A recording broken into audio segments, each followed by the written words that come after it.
Precisamente, tal día como hoy, en 1937, se celebró la primera conferencia nacional del PCB, en condiciones de la más absoluta clandestinidad, para dejar sentadas las bases orgánicas del partido, consolidar y profundizar los avances que se habían venido logrando desde la fundación de las primeras células comunistas en 1931. A partir del 14 de febrero de 1936, cuando se realizó en Caracas y Valencia una gran jornada de protesta popular por la ampliación de las libertades democráticas, dirigida por la Federación de Estudiantes de Venezuela, FEB, y la Asociación Nacional de Empleados, ANDE, comenzó la constitución abierta de partidos policlasistas de izquierda.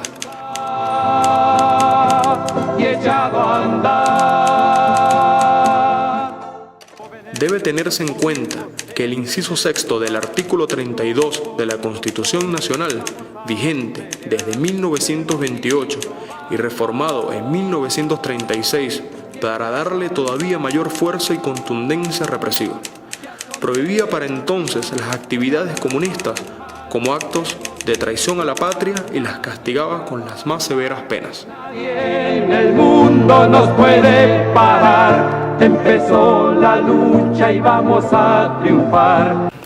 Para evadir esa prohibición, los comunistas desterrados que habían regresado del exilio tras la muerte del dictador Juan Vicente Gómez en 1935 y los que habían permanecido en la clandestinidad en Venezuela, venían desarrollando actividades políticas como fracción de diversos partidos policlasistas, contra la resistencia del gomecismo y el neogomecismo.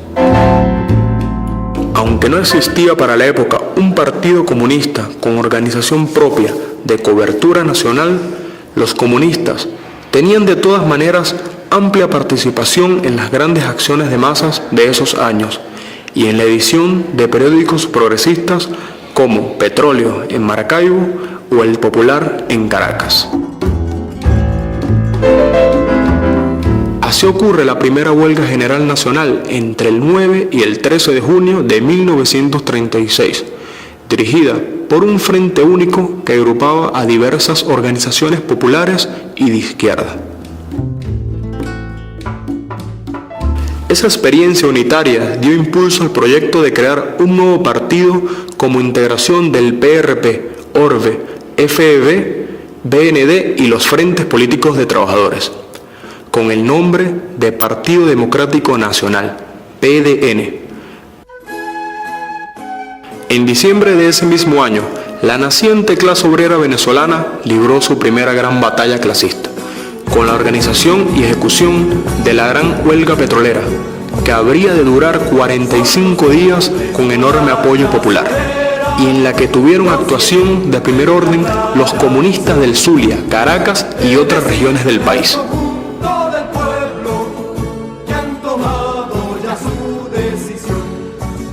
Aunque destruyan todos los caminos, El gobierno desató una nueva ola de represión, que incluyó en febrero de 1937 el decreto de ilegalización de todos los partidos considerados de izquierda y sus periódicos. aunque nos aten grillos y cadenas.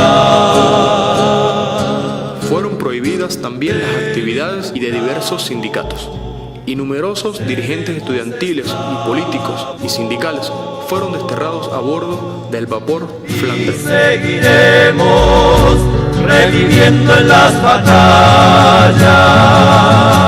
El texto de ilegalización de los partidos, dentro de los que hasta entonces habían actuado los comunistas, se intensificó el proceso nacional de constitución de organismos específicos del PCB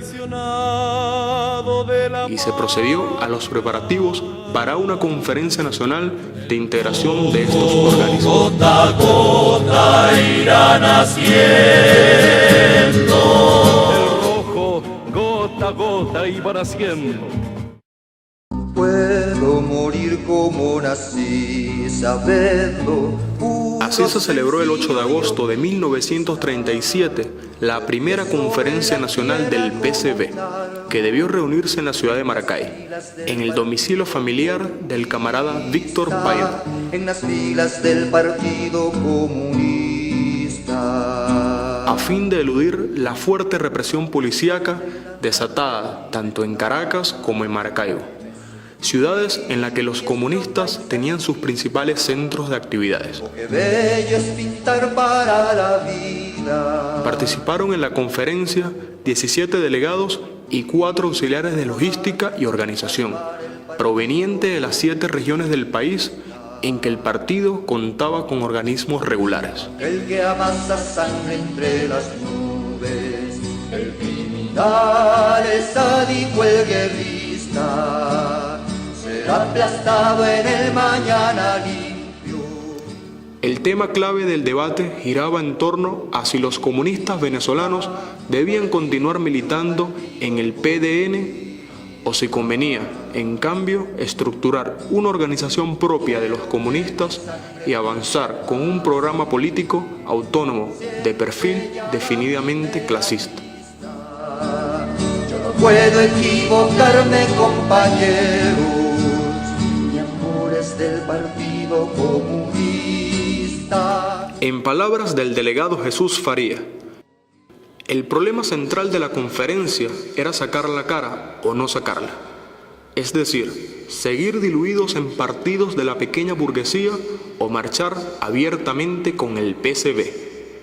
Oí a los llamados Pico de Plata y a los otros, a los obreros y campesinos. Me obligaron a dar mi opinión y después de decir algunas palabras incoherentes, voté por sacar la cara y ganamos.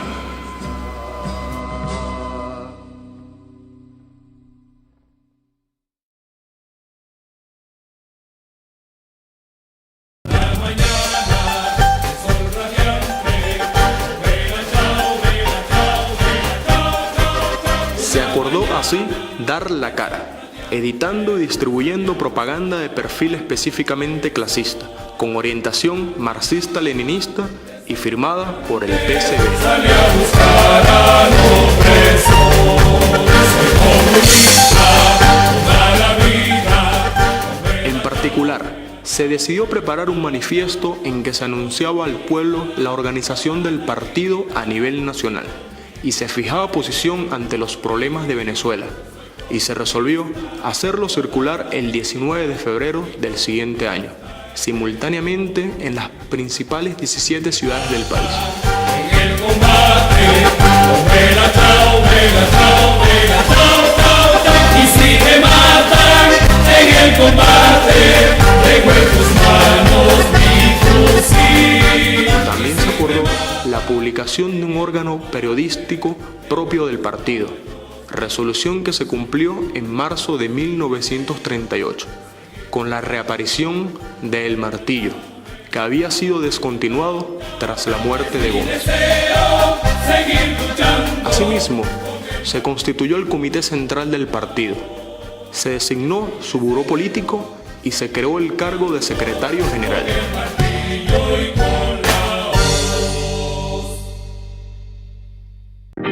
Brilla la estrella roja de la liberación y el comunista siempre avanzando, luchando sin temor.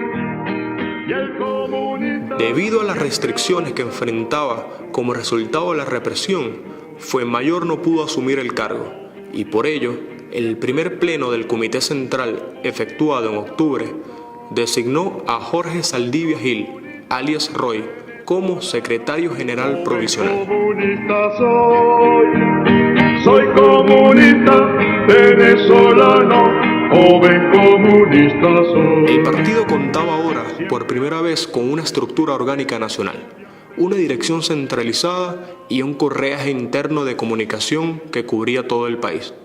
Condiciones sin las cuales no hubiera podido cumplir las tareas que habría de enfrentar en el futuro inmediato, en medio de la represión anticomunista que perduró hasta 1945.